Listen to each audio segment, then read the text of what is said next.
жолдор жабылып, базарлар жабылып, эми жетет ошо бирөөнүн өлкөсүн, бирөө шаарын барып жер шыпырганды уже токтотуш керек. Бюджетке акча түшсө, жолдор салынып баштайт, пенсиялар төлөнүп баштайт. Мына качан ошону түшүнсөк, biz 6,5 миллион биз инвесторбуз. Муштунду бир столго коюш керек. Ошо өзүнүн коллегалар менен чогулганда, антпесе бул проблема чечилбей келет. 650 миллион ушу кыргыздын энесине, атасына, мойнуна жүктөлгөн акча. Салам достор, бүгүн биздин коногубуз дагы бир кызыктуу каарман Бакыт Дегенбаев. Ал Кыргызстандагы ата мекендик өндүрүшчүлөр ассоциациясынын төрагасы жана Facebook'тагы Кыргыздыкын сатып ал деген абдан популярдуу группа бар. Ошону өзү башынан нөлдөн баштап баштаган жана алып барат. Биз бүгүн Бакыт мырза менен өтө бир сизге пайдалуу жана керектүү теманы сүйлөшөбүз. Кош келдиңиз. Саламатсыз. Бүгүн сиздердин баракчаңыздар Facebook'та бир 40 000 кишиге жетип калды. Туура. 5-7 жыл мурда баштагансыздар. Мен 6-7 жыл болуп калды. Кандай кетип атат азыр группа? Кыргыз товарларын мен ошол сиздин группадан окуйм да. Окуп турганыңыз үчүн чоң рахмат. Ошо башкы идеясы ушул биздин жарандарды группанын негиздөөнүн башкы идеясы ушу биздин жарандарга көбүрөөк маалымат берүү, ушу кандайдыр бир өндүрүүчүлөргө эмне кылып жардам бере алабыз деген бир ой толгоо бар болчу да менде. Андан кийин ушу мен ушу интервьюларда көп эле айтып бердим, бир кыска дагы. Андан кийин кандай жардам беребиз деп ушу ой толгоо болуп, анан кийин бир күн эле ушу оюма неме келди да, ушу биз жарандар өзүбүздүн чыккан товарларды көбүрөөк сатып алсак, эң чоң салымыбыз ошол экен деп, ошол группа башталган. Абдан жакшы башталды. Аябай көп мындай спрос болду ошол жерде, маалымат. Абдан көп эмгек кылдык. Ал бул группанын ичинде да чоң иш чаралар кылдык. Фестивалдарды өткөздүк, көргөзмөлөрдү өткөздүк. 1-майда унутулуп калган парадтарды өткөздүк, автопарад деп. Бул YouTube, Facebook видеолору бар. Андан кийин мен бир канча максат коюп келгем. Анан кийин мен ошол максаттарга жеттим деп ойлойм.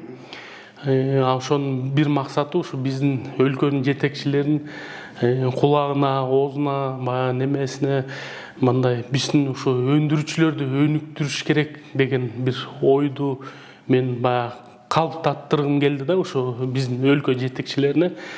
Сиз бир интервьюңузда айтыпсыз, биздин жетекчилер Кыргызстанда өндүрүш жок деп айтканды аябай жакшы көрөт депчи. Ал ошо мен бирок сиз тескерисинче бар экенин далилдегиңиз келет. Ошону тескерисинче далилдеп, анан кийин эми азыр ким болбосун, жаңы президент келеби, жаңы премьер келеби, жаңы депутаттар келеби, ар бирөөнүн интервьюсунда, ар бир бирөөнүн оозунда ушу биздин өндүрүүчүлөрдү өнүктүрүш керек, колдош керек, жардам бериш керек деген сөздөр бар. Мен ойлойм, бул да программа сөздө калып калбастан программаларга да кирип атат.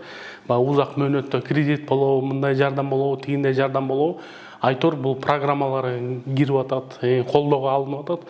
Мен ойлойм, бул группанын, бул биздин группанын, Покупай Кыргызска түзүлгөн группанын бирден бир ушу жетишкиндиктери. Андан кийин экинчи максатым ушул жалпы биздин коомчулукка маалымат таратып, ушундай бизде өндүрүүчүлөр бар экен, ушундай колдойлу, ушу биздин өндүрүүчүлөрдүн тегерегинде биз чогулалы, колдойлу. Ошондо биз көбүрөөк маалымат берсек, ушу биздин жарандардын аң сезимин кичине ойготуп, мындай жакшы бир нукка буруп, ошол биздин колдоо өндүрүүчүлөрдү колдоого алуу болчу. Мен ойлойм, ал да максатка жеттик.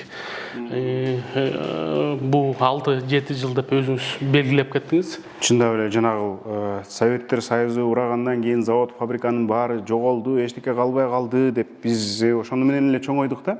Бирок алардын ордун баскан жеке сектордагы өндүрүүчүлөр мындай бара-бара келатат.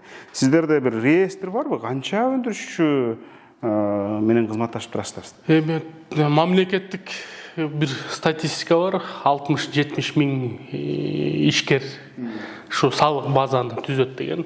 Анын ичинен албетте баары өндүрүүчү эмес, соодагери бар, фермери бар, Андай эми мен мындай жалпы жоонунан бир статистика жок тилекке каршы. Канча жылдан бери бул да бир оюмда да бир ошо долбоор бар эле, ошо жалпы бир өлкөнүн негизинде бир справочник чыгаруу интернет негизинде эле.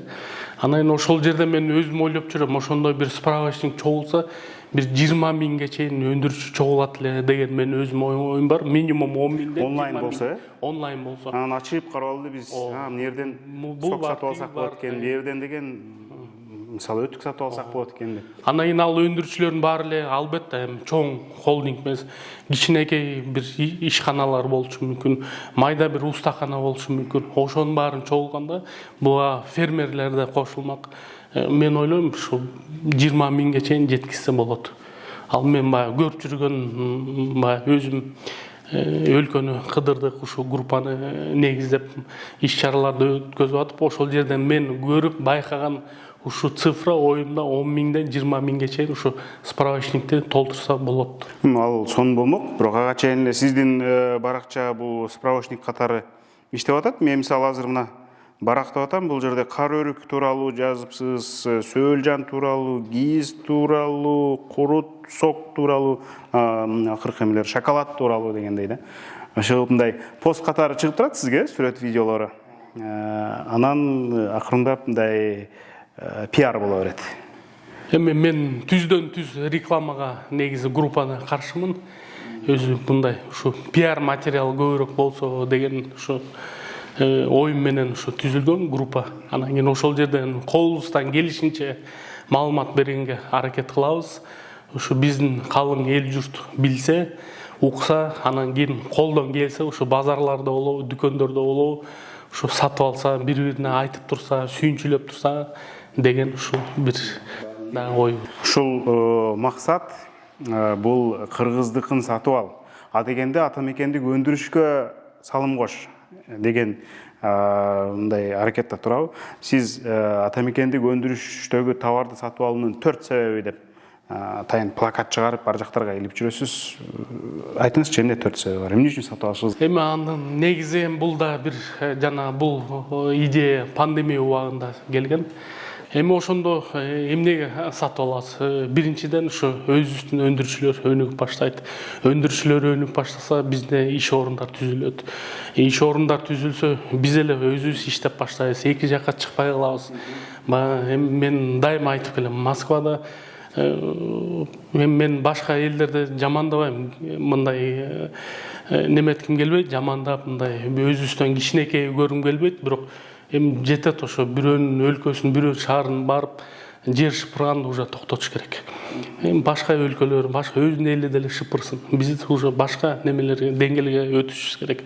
Ошондуктан ошо иш орундар түзүлсө, биз миграциябыз да токтойт эле. Анан иш орундар түзүлүп, өндүрүүчүлөр мындай жакшы, салмактуу, активдүү иштеп баштаса, салыктар төлөнөт эле. Бул бюджетке акча түшөт эле. Бюджетке акча түшсө, жолдор салынып баштайт, пенсиялар төлөнүп баштайт. Мына бүгүн эртең врач, мугалимдердин айлыгын көтөрөбүз деп атабыз. Ошол жерден да жакшы бир неме болот эле да, мындай жардам болот эле да. Ошон үчүн ошондой себептерден өндүрүүчүлөр өнүксө, улам өнүккөн сайын жаңы технологиялар келет, жаңы жабдуулар келет. Дагы мындай көбүрөөк заманбап болуп баштайбыз. Бүгүн дагы мындай сок болуп атабы, мындай кийим болуп, критика болуп атабыз. Биягы мындай экен, биягы мындай экен. Жаңы жабдуу, жаңы технологиялар келсе, ошонун баары өнүгөт. Ошонун баары өнүксө, тышкы рыноктардагы, өзүбүздүн рынокто дагы конкуренттүү болмокпуз. Казакстанга болобу, Россияга сатканда дагы конкурент болуп, балким башка чоң өлкөлөр менен таймашып калабыз. Мисалы, азыр Россияга барсак, мисалы, түрктөрдүн кийимин макташат. Балким ошол рынокто тең аташып калабызбы. Ошон үчүн ошо тең тайлашып, ошон үчүн ошо өндүрүүчүлөрдү колдош керек. Колдоо ушу өзүбүздө. Биз мына Кыргызстанда канча жаран айталы, мына 6,5 миллион болуп калдык. Ушу биз 6,5, биз качан ошону түшүнсөк, биз 6,5 миллион биз инвесторбуз. Ар бирөөбүз инвестор. мына апа болобу, ата болобу, окуучу, мектепте окуучу болобу, биз болобузбу, биз баары инвесторбуз. Өзүбүздүн наныбызды сатып алсак, өзүбүздүн макарон, өзүбүздүн кийим-кечектерди сатып алсак, биз ушу инвесторбуз. Сырттан инвестиция издебей, биз өзүбүздүн караш керек. Бирок неге сатып албай атабыз? Ага эмне тоскоол? Сиз мындай көрүп изилдеп жүрөсүз да, ой жүгүртүп, факторлорду санасаңыз, биз эмнеге сатып албайбыз? Биз эмнеге импортко качабыз? Эми анын көп себептери бар. Мисалы, технологичный товарларды алсак, бизде алар жок. Тилекке каршы. Мисалы, телефон. Макул эми мисалы. Сууну эле айталычы. Сууну эле айталы. Аны бизде деле суу бар, Казакстандан башка жактан. Казакстанда азыр көп суу кирип атат. Былтыркы статистикада жакында окуп калдым. 30-35 миллион долларга суу кириптир Казакстандан. Бул менимче бул өтө чоң көлөм. Андан эмнеге сатып албайсыз? 5 миллион доллар ушул өзүбүздөн суу турса, чет өлкөнүн суусун сатып. Мен деген маалымат беришим мүмкүн. Биздин өндүрүүчүлөрдүн суусу таза, жакшы, даамдуу, арзан, сонун. Бирок дүкөнгө, базарга барганда ар ким керектөөчү, биздин потребитель жаран өзүнүн чөнтөгүндөгү өзү уже ошол жерге кассага келгенде өзү чечим кылат. Ошол жерден балким дагы этикеткасы коозураак болобу, арзаныраак болобу, балким рекламасы дагы күчтүүрөөк болобу, маркетинг күчтүүрөөк болгон, ошол жерден жагып калган. Бул рынок, бул ошол үчүн күрөшүш керек. Ошол өндүрүүчүлөргө жардам берип, биз да бир какой-то бир степени жардамда биздин. Андан уже биз керектүү үчүн чөнтөгүнө уже кире албайбыз. Бул ал өзү чечет. Казакстандын суусу арзаныраакпы бизге караганда? Эми акция, эми бул да ар кандай да мындай алда плавающий да. Акция кылса арзаныраак болот. Эми өндүрүүчүлөрдө көп фишка деп коет азыркы сленгде. Көп фишкалар бар маркетингде. Кызыктырат, реклама кылат, акция кылат. Ошондон улам бул мындай полкага коюп койсо эле сатылат деген неме жок. Муну менен иштеш керек. Мындай жакшы кызыктырыш керек, рекламасын кылыш керек. Биз болсо башкача сиз экөөбүз мындай акция кылып атпайбызбы? Медиалык эме чабуул. Мисалы адамдарга айтабыз биз, балким товарды алардын алдында 5-10 секунд ойлонуп көрбөйсүзбү? деп. Эгерде мен чет өлкөнүн товарын алсам эмне болот? 2 сом, 3 сом арзаныраак балким алаттырмын, балким бирдей эле баада алаттырмын. Эгерде мен атамекендик өзүбүздүн товарды алсам эмне болот депчи. Бул эми патриоттуулуктун баасы болот да. Туура.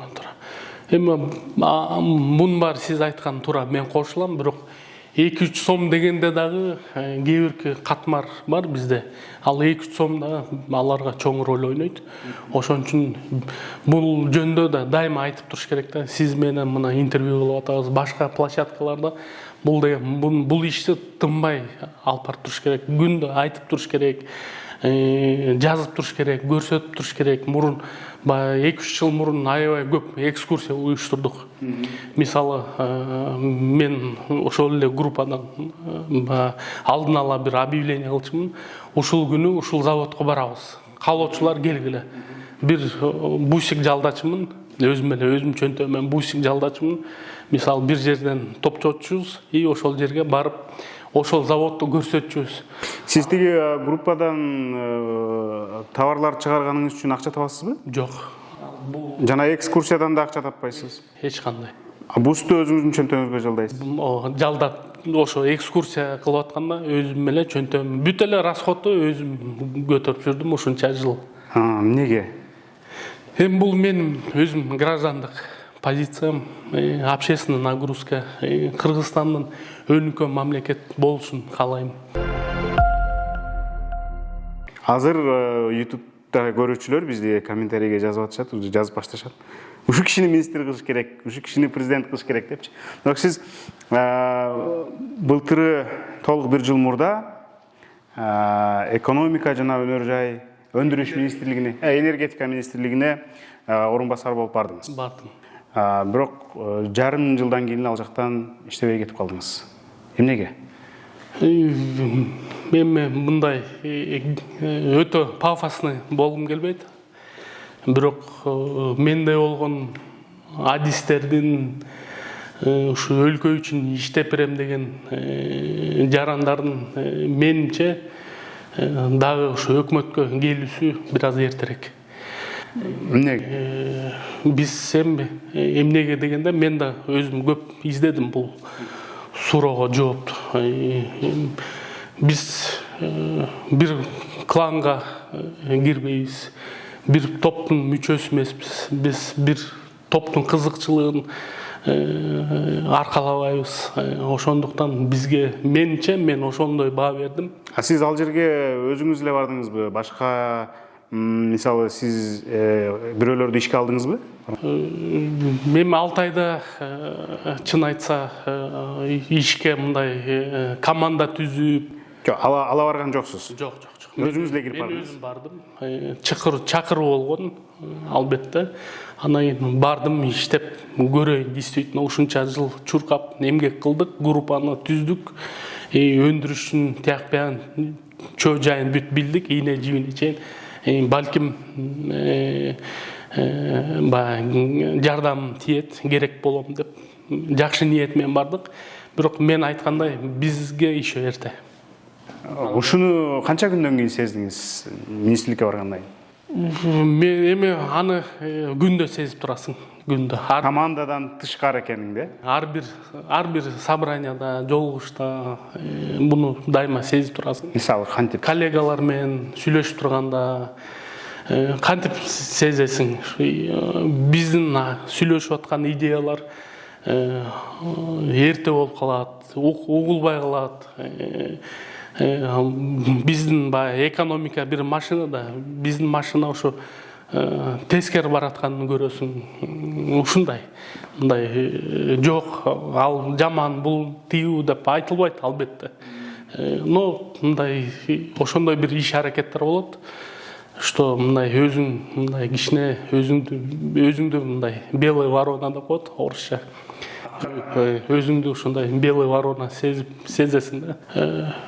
Жалпы ошо 90-жылдан бери ошондой бир система түзүлүп калган, что мындай коренной реформа деп коет. Мындай түп тармыры менен реформа кылганга азыр менимче невозможно. Ошондой бир система кабыл эме түптөлүп калган. Жетекчиңиз менен деле тил табыша алган жоксуз? Мен чакырган министр менен абдан жакшы диалогдо болдук. Тилекке каршы ал министр жумуштан түшүп калды. Сиз барганыңыз менен? Мен ал кишинин артынан мен да акырын кете бердим ошондо. Система кайта келсек, кандай система түптөлүп калды? Жетекчилер мындай өзүнүн мойнуна мындай жоопкерчилик алып иштегенге система уруксат бербейт. Анан кийин мындай решительный бир кадам жасаганга да система мындай жакшы уруксат бербейт да. Ошон үчүн ошондой система түптөлүп калган. Ким келбесин, ошол система кичине ошон батып калат да. Мисалы, президент Жапаров сизди айталы министр кылып дайындады, экономика. Анда сизге карт-бланш бериш керек экен да. Эркиндик. Бакыт ушуну жаса, сага мүмкүнчүлүк. Карт-бланш бериш керек, бир максат, бир багыт белгилеш керек. Ошого жетсе болот, мен ишенем ага. Себеби азыр биздин экономиканы көтөргөнгө менимче жакшы шарт түзүлүп атат. Орусия Украинага кол салгандан кийин көптөгөн эл аралык брендтер, дүйнөлүк брендтер ал жакта жабылып кетти. Анан ошолордун ордун баса турган товарларды же тейлөөлөрдү, кызмат көрсөтүүлөрдү биз чыгара алабызбы? Ошол эмнелерди? Эми биз азыр мен да жакында ошо өзүбүздүн коллегалар менен да кеп кылдык, мындай отуруп кийим кече секторун биз жакшы рывок кылсак болот ошол жерден. Биз сектордун баарынан деп эле кийим тигүү сектору да чоң да. Брендтик кийим тигүүлөр бар, мындай аял кийими, эркек кийими, балдар бөлүнөт. Үстүңкү кийим, астыңкы кийим деп, бут кийим, головной убор деп бөлүнөт.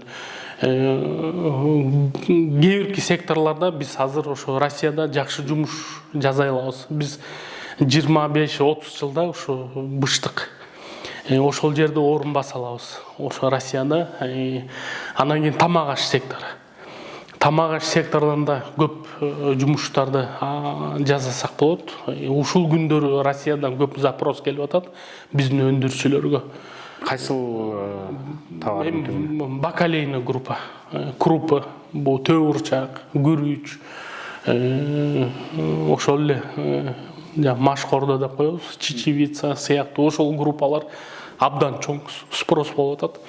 Сүт азыктарын переработка болгон сливочный май, мисалы, сливки деген ошол группа абдан чоң спрос болуп атат. Ошол жактарда басым кылсак биз ийгиликке жетмекпиз. Ошол жакка азыр колдоо алыш керек.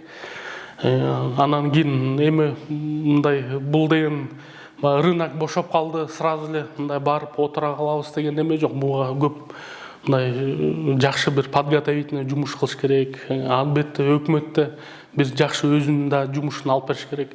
Эми өкмөт дегенде эле мындай немеден каршымын да. Баягы ишкерди колунан жетелеп барып ошол жерге. Өкмөт өзүнүн ишин кылыш керек. Мисалы эмне иштер? Эми ошол жерде мисалы выставка уюштурууда, мисалы ошол жерде мындай бир мындай 30 жылдан бери көп эле выставкаларга барып көрүп жүрөм, бирок мындай жалпы жоонунан Made in Кыргызстан деген единый бир павильон мен эч качан көрө элекмин. Биздин ишкерлердин колунан баарынан келе бербейт. Бул баарын бириктирип ошол жерден өкмөт жардам берсе, дипломатический каналдар болот. Өзүнүн эми эки премьер-министр сүйлөшсө жеңилирээк да, залда чыгат, ошол жерден уюштуруу вопростор оңоюраак чечилмек. Анан кийин бул жерге бир чакырык таштаса, бул жерден эми 50-100 компания чыгып ошол жерден көргөзмө кылса, мисалы, бул да чоң кадам болот эле. Анан кийин маалымат берип туруш керек, ошондой сайттарды жасаш керек жалпы. Мен айтып атпаймынбы, ушу 30 жылдан бери бир жакшы бир справочник жок бизде интернетте. Өндүрүүчү баарын чогулткан. Караколдон Баткендеги өндүрүүчүлөрдүн баарын чогулткан. Дагы эле ошондой справочник жок.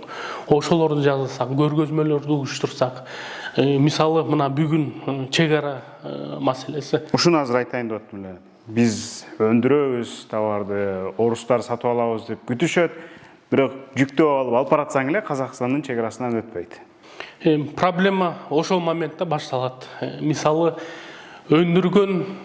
өндүрөбүз, бирок ошол биздин кардарга жеткизе албасак, өндүрүштүн баягы немеси жоголуп кетип атат да. Ошондуктан ошол маселени тезирээк чечиш керек. Бул деген маселе негизи бүгүн жаралып калган жок. 4 жылдан бери келаткан маселе. Бирок дагы деле чечилет. Дагы эле чечилет. Жакында ушу биздин өкмөт менен Казакстан өкмөтүнүн биринчи вице-премьер-министрлеринин деңгээлинде жолугушуу болуп бир соглашение кол коюлган. 1-2 жума эркин барып келген башталганда жакшы болуп калат. Бирок акыркы 3-4 күндө кайта башталды. Казак тарап тилекке каршы себепсиз, дайынсыз бир нерселер менен ушу биздин фураларды, өндүрүүчүлөрдү токтотуп, стоянкалары коюп, текшерүү кылып, ушу биздин груздарды кармап атат да. Неге мунун ушундай кылганга себеп барбы же жөн эле бюрократия, жөн эле тоскоолдукпу? Себептери албетте бар, бирок алар ачык айкын эч качан айтылбайт. Бул да өзүнчө бир конкуренция болушу мүмкүн. Товар оборот, Кытайдан келген товар мындай Казакстандан растаможкалоо, бизден растаможкалоо же бизди атайын эле басынтып атабы, аны эч ким айта албайт, мен да айта албайм аны. Бирок проблема бар. Ошону чечиш керек. Тез арада чечиш керек. Бул деген уже улам ушун проблема болгон сайын биздин өндүрүүчүнүн потенциалы кескин түрдө азая берет. Анан кийин бир күнү эми жаңы ушул өндүрүп ушу товар рынокко чыгайын десе эле ушундай проблема болсо, өндүрүүчү да эртең айтат. Мага бунун баары эмне кереги бар? Акырын ишкананы жабат да кетет. Ушу менен токтойт. Ошондуктан ушул потенциалды жоготуп албаш үчүн ушул проблемаларды чечиш керек. Бул проблема, бул ЕЭП биримдиги бар да, биз 2015-тен бери мүчө болгон. Эң башкы принциптин 2-3-4 принцип бар. Эң башкы принциптардын бирөөсү эркин соода жүгүртүү. бул бузулуп атат. Демек бул мекеме ээп иштебей атат. Өзүнүн базовый принциптерин аткарбай атат. Ошол жерден менин оюмча биз кичине коркоктук мамиле кылып атабыз.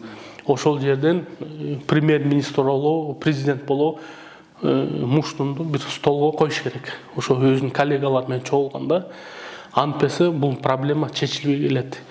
Канча деген рабочий группалар чогулду, бул маселе чечилбей кетет. Ошол жерден орусча айтканда вопрос ребром коюш керек. Же бул организация иштейт. Үстөлдү бир муштаганда чечилет деп ойлойсузбу? Биздин Евразия экономикалык биримдигиндеги үнүбүз канчалык угулат?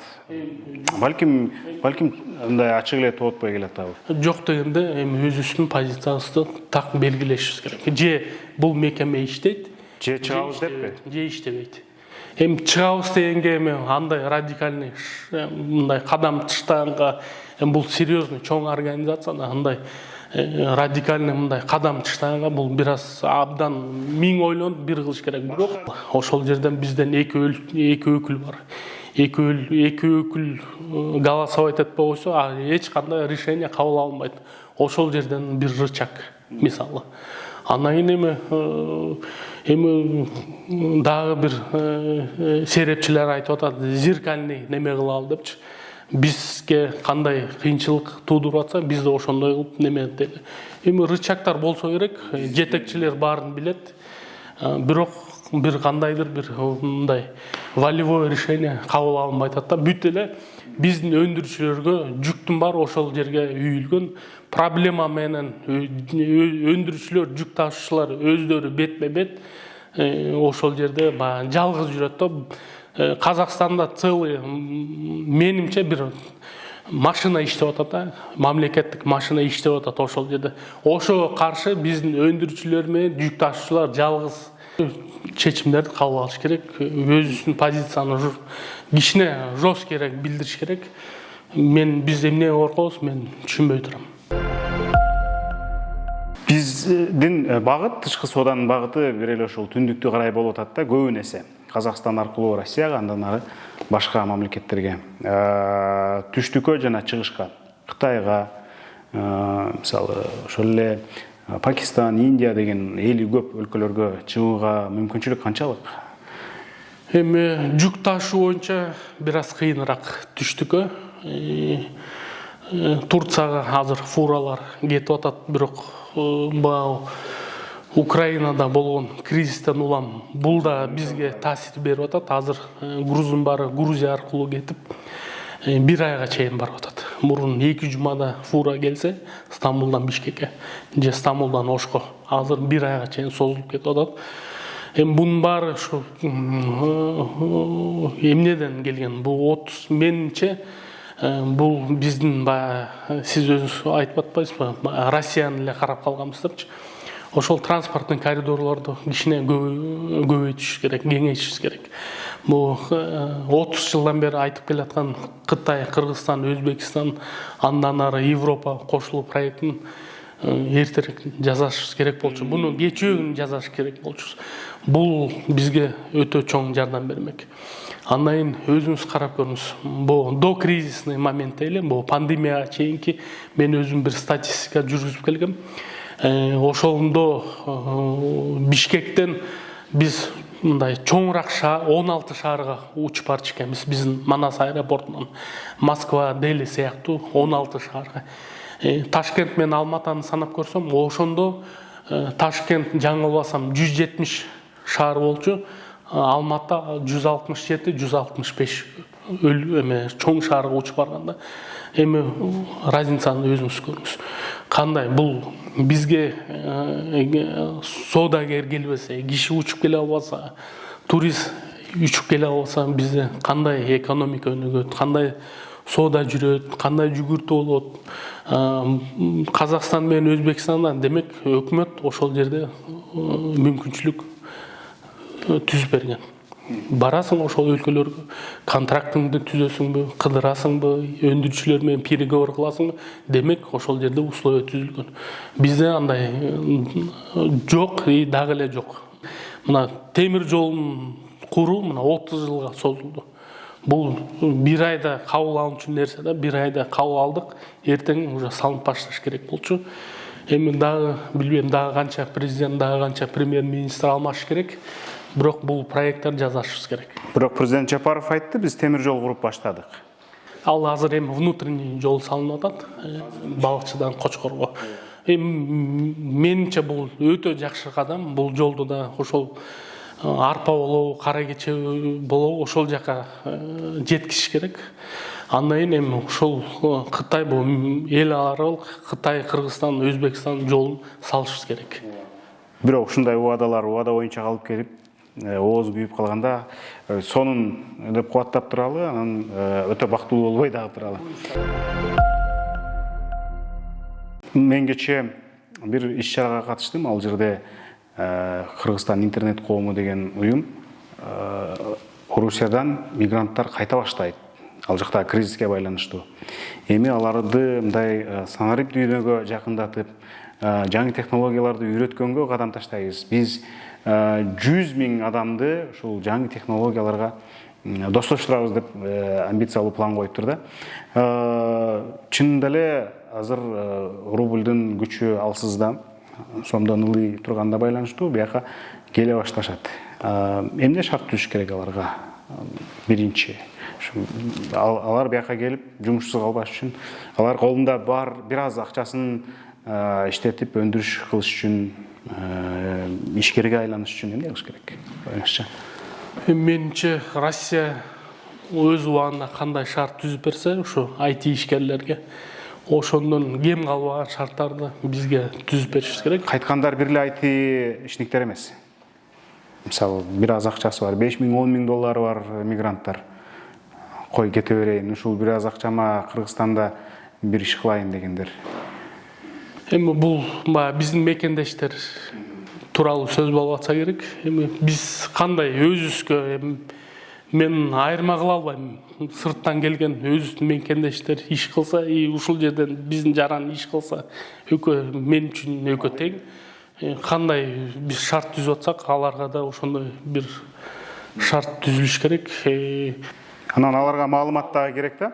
Бүгүнкү күндө биздин каналды мигранттар көп көрөт. Бүгүнкү күндө мисалы кайсыл өндүрүштүн тармагына чакан өлчөмдө акча салса, мындай көбүрөөк натыйжасын берет. Эми азыр айталы балык чарба деп ушул күндөрү жер иштетүү. Ошол мындай кичинекей акча менен өзүнүн мындай чакан мындай үлүшүнө ошол жерге иштесе болот. Бул жер сиз жаздыңыз, биз баардыгыбыз шаардык болуп жерден алыстап кеттик. Кичинекей жериңер болсо да айдагыла деп. Быйыл өзгөчө ошол маселе быйылкы. Анан эми бул да жана Россия-Украина кризисин канчага узап кетет, ошого да байланыштуу да бул маселе. Бирок жана сиз айтып аткан 5-6 000 доллары бар эмне кылам десе, менимче ушу эң оңой ушу кичинекей үлүш болсо да бир аз жер иштетип, или бир канча киши топ биригип бир чоңураак иш кылса, мисалы ошол эле жеңил өнөр жайына. Бизде ошончо азыр көп цех курулуп калган. Анан кийин ошо жеңил өнөр жай дегенде эле сөзсүз эле барып ошо ишкана ачыш керек, анан цех куруш керек деген эмес. Бир бренд жасап эле ушул даяр цехтерге эле заказ берип, анткени бул мигранттар ошо Россияда, Казакстанда рыногун жакшы билип калды. Аякта ошо предпочтенияны билип калды. Эмне өтөт, эмне өтпөйт, кандай сатыш керек, кандай баа менен кылыш керек, ким менен сүйлөшүш керек, кандай рекламасын кылыш керек. Бизден жакшы ошолар билет. Ошондуктан же бир канча бир киши биригип, бир бренд кылып, ушул жерге заказ кылып, анан кийин бул жерден товарды алып кетсе, бул да бир жакшы вариант. Ушул жакта да караш керек. Андан туризм, мисалы, ошол жерден Россияда болобу, Казакстандан болобу, кайсыл өлкөдөн келсе, ошол жактарын билет, жакшы предпочтение болот, кандай эс алдырыш керек, эмнени жакшы көрөт, эмнени сүйбөйт. Ошол жактан да бияка турист алып келип иштесе, менимче бул да жакшы бир вариант. Гест хаустардын күнү туулугу дейм менимче дегенде. Гест хаус кылыш оңой да. Гест хаус Кыргыздын дээрлик көбүнүн үйү гест хауста турабы, чоң заңгыратып үйдү салабыз, жанына времянканы салып өзүбүз жашайбыз. Бул да жакшы вариант. Чоң үй бош турат. Эмнеге дегеним себеби орус эс алуучуларына көп өлкөлөр мындай жабылып атат. Бара-бара бул жакка дагы көбүрөөк болобу? Менимче да бул чоң бизге потенциал, бирок логистика кандай болот? Азыр эми авиакомпаниялар тетиктерин поставкага эми неме коюшту, запрет коюшту, чет мамлекет өлкөлөр Россия менен деле келе берет го. Мисалы бул эле Оренбургтан, Сибирден, Красноярск, Новосибирск дегендер канча киши келе алат. Бирок эми көпчүлүк ошол жерде авиация болчу. Эми ошону карап туруш керек. Канча ошол жерден ооба бизге чоң мүмкүнчүлүк бар.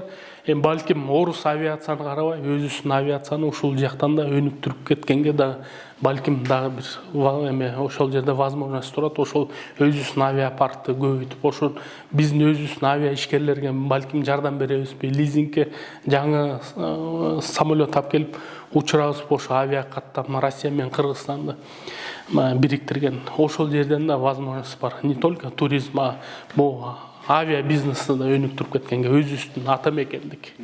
Эс алганга чейин курсак тойгозуу маселеси да бар да. Азыр Украина менен Орусиянын буудай потенциалы дүйнөдөгү ушул буудай өндүрүлгөн буудайдын 30%га жакын түзөт экен да. Ар бир үчүнчү буудай дааны мындай айтканда Украина менен Орусияда өндүрүлөт экен. Анан экөө согушуп атып, мисалы ал айдап себүү орун өткөрүү ишти. Учурун азыр дагы быйыл ушул дан кризиси жаралгандай болуп турат. Жарала тургандай болуп турат. Биздикилер анда айдашыбыз керек го, Эми бул жерде азыр менимче не только буудай ушул немени секторду караш керек. Бизде азыр продбезопасность бул пандемия кризисинен баштап мындай ачык эле көрүнүп калды, что биз тамак аш жагынан незащищенный өлкө экенибиз көрүнүп калды. Ошол жактан не только буудай, экспорт эмес, өзүбүздү камсыздай албайбыз. Бир программа менимче ошо ойлоп жүрөм, бир программа уюштуруш керек. Госпрограмма биздин өндүрүүчүлөр менен чогуу биргелешип жасаган программа. Ошол жерде мисалы алалы 10 азык-түлүк болсун, эт, сүт, май, картошка, нан сыяктуу ошол жерде 100% өзүбүздү камсыздаш керек деген бир уран коюп, программа коюп, ошол жерден комплекстүү түрдө иштеш керек. Анткени Айыл чарба министри менен сүйлөштүм жакында эле, ал ошол азык-түлүктүн 9 түрү менен эң зарыл болгон 9 түрүн менен биз жакынкы жылдары өзүбүздү камсыздайбыз деп атат. Ишине ийгилик, албетте бул сөз бойдон эле калбасын деген ойда. Өкмөт кризистен чыгуунун бир жолу деп адамдарга биз казинону ачалы деп сунуштап атат да. 2012 жылы жабылган болчу. Мунун бюджетке түшкөн кирешесинен дагы адамдарга тарттырган азабы абдан көп деп. Казинону кайра ишке киргизебиз деп атат. Бирок сиз аябай каршы пикириңизди жаздыңыз, ачуу пикир жаздыңыз. Мындай болбойт депчи. Эмнеге? Эми өкмөттүн бюджетти толтурам дегени эми жакшы көрүнүш, бирок мындай жол менен эмес. Казинону башыбыздан өткөздүк 2010 жылдары. Казинону анан кийин жана тотализатор, кумаркана, игровой зал дегендерди өткөздүк. Менимче бул өтө чоң ката болот. Эксперттердин жазгандарын окусак, Азия элдери кумарга өтө мындай жакын эл болот. Кумарпоз Деп коебузбу? Ошо кыргыздарда тилекке каршы бизде не исключение ал списоктон. 2010-дон бери эмне көрдүк биз? Талкаланган үй бүлөлөр. 2010го чейин. Ошо казино болгондон кийин. Казино ошол жылдары казино уруксат берип иштеп калбадыкпы? Кумаркана, игровой зал. Бунун айырмасы жок. Казино бул вывеска, ичи ошондой талкаланган үй бүлөлөр, сындырылган тагдырлар, жанын кыйган биздин балдар, ошо моюнга олчойгон карыз илинген үй бүлөлөр, энелер. Бул деген бул казино, бул трагедия. Буну башынан өткөзмөйүнчө киши түшүнбөйт, ошол жерде кабыл алып аткан решение кабыл алып аткан киши түшүнбөйт.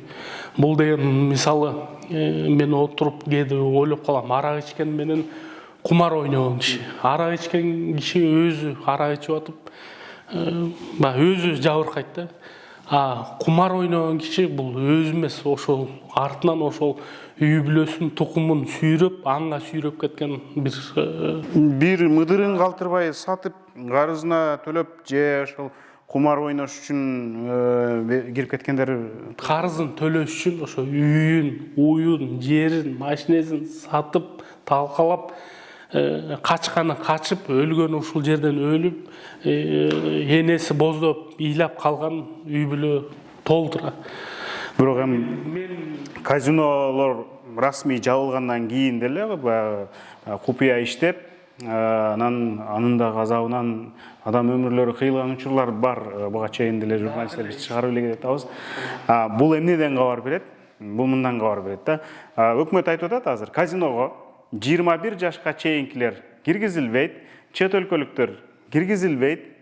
21 жашка чейинки чет өлкөлүктөр киргизилбейт жана деги эле кыргызстандыктар киргизилбейт. Казинону только компаниялар ачат деп атат.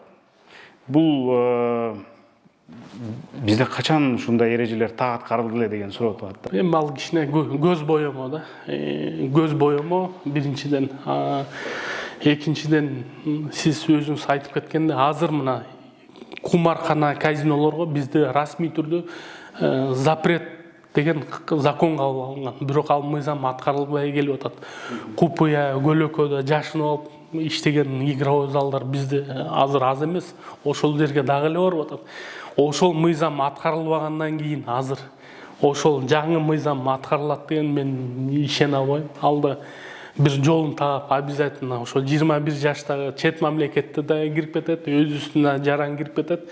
Тем более биздин жарандардын эми көбүндө дебейин, орус паспорту да бар, казак паспорту да бар, башка паспорту да бар. Кирем деген киши кирип кетет.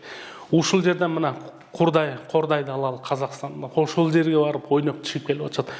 Ошол жерде токтобой ошол жерге барган киши ушул жерден бир неме таба албайбы? Кирет, ошол жерден кирет. Бул деген кайта бул проблема уланат. Бул 650 миллиондон көбүрөөк акча бюджетке кирет деп атат. Бул эмне деген акча? Ушу 650 миллион ушу кыргыздын энесине, атасына, мойнуна жүктөлгөн акча. Бул деген акча ошол энесинин, атасынын чөнтөгүнөн чыга турган акча. Бул ыйлап, боздоп ошол жака берилген акча да. Андан кийин мен ушу казиного абдан эле каршымын. Албетте, андан тышкары ал жерде сойкулук күчөйт. Криминал. Акча, кылмыштуу акчаны адалдоо, отмывание денег. Жана башка. Рекет күчөйт. Ошол жерден выбивание долгов күчөйт.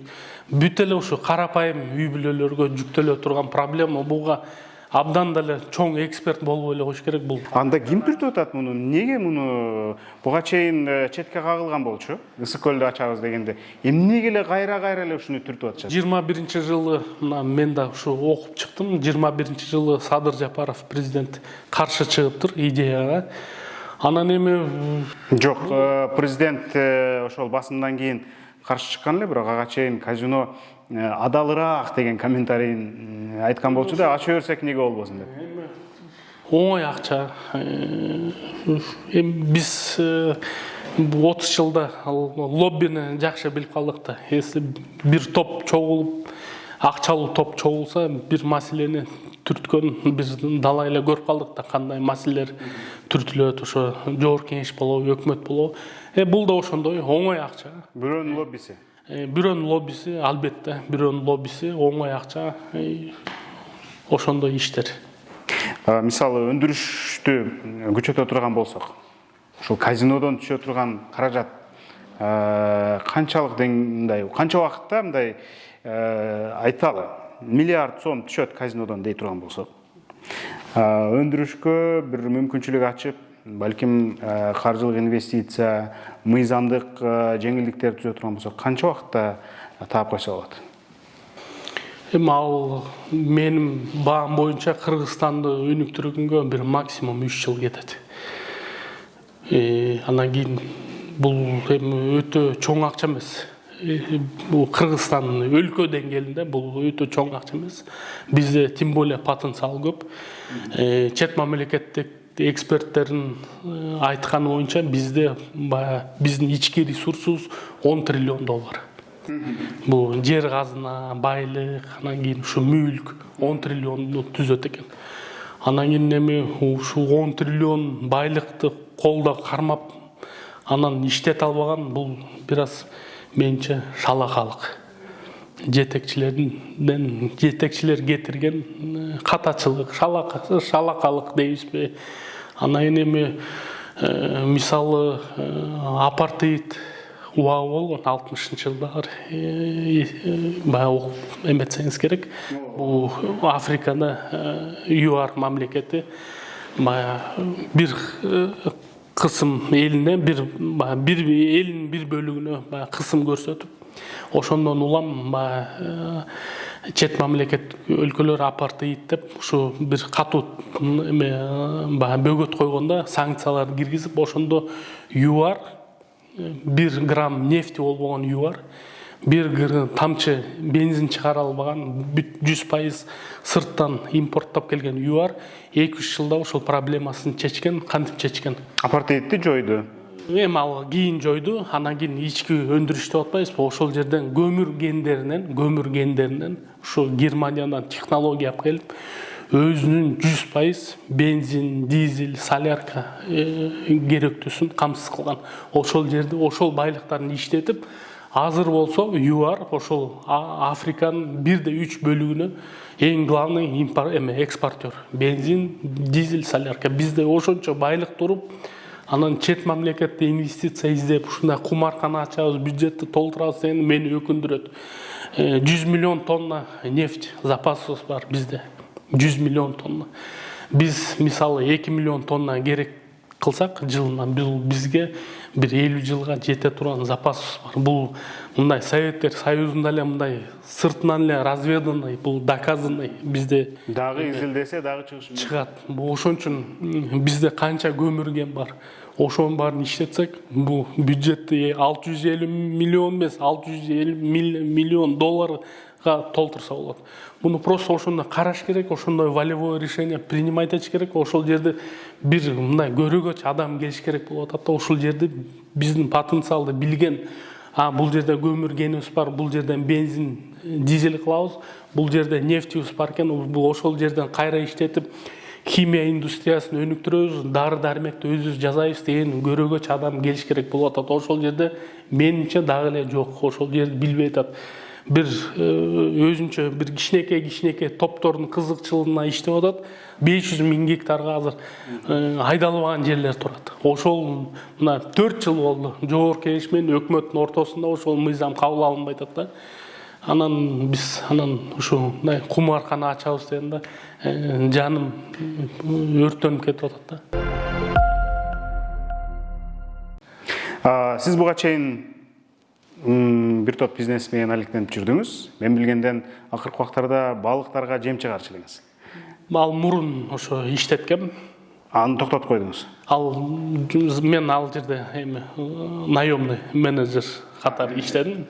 Өндүрүш иштеп атат. Өндүрүш иштеп атат. Мен аякта директор болуп ошо заводду мен ишке киргизип, андан кийин азыр башкалар иштетип, өз акционерлер иштетип атат. Азыр сиз автотетик чыгарам жасайм деп атасыз. Мен азыр ошо жаңы өзүм долбоор баштап атам, темир иштетүү боюнча.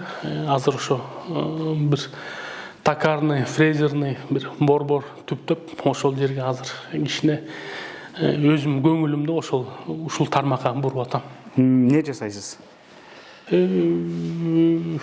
Темирден ушу керектүүчүлөргө каалаган запчасть, тетик болобу, ошол жерден азыр ошо менен любой темирден любой тетик жасай алабыз десем жаңылбайм. Акыркы заказыңыз эмне болду мисалы? Акыркы заказ эми акыркы заказдар көп эле эми биздин ушу чакан ишканаларга жабдуулары бузулуп калат, втулка керек, подшипник керек, ар кандай. Силер темирди мындай көчөдөн чогулткандай эле чогултуп алып, куюп, анан кайра жасайсыңар, Эми куюп эмес, иштетип, аны обработка кылып, мындай эритип, кайра эрит алабыз, обработка кылабыз. Ошондой. бул анда жанагы импортозамещение экен да, мындай. Эми буну өнүктүрүп кетсе, бул да түздөн түз импортозамещение. Биз азыр эми кичинекей долбоор, бирок эми баягы чоң долбоорго буюрса айланат деген мен өзүм. Жок, элестетиңиз, биз тетиктерди ошол эле орустардан, украиндерден, белорустан, Европада чехтерден, кытайлардан сатып алабыз. Биз өтө көп тармакта импортозамещение кылып, наоборот, экспортко чыксак болот. Бул металлообработка, темир бизнеси бунун ичинде эң биринчи катарда турган чоң сектор бул. Атамекендеги өндүрүштө биз жасачу, биз ишке ашырчу эмне мүмкүнчүлүктөр бар деп карап отурушат да. Сиз көп тармактарды билесиз да. Дилетант, эми гана өндүрүшкө кирип аткан адам үчүн жеңилирээк ишке ашыра турган кайсы тармактар бар?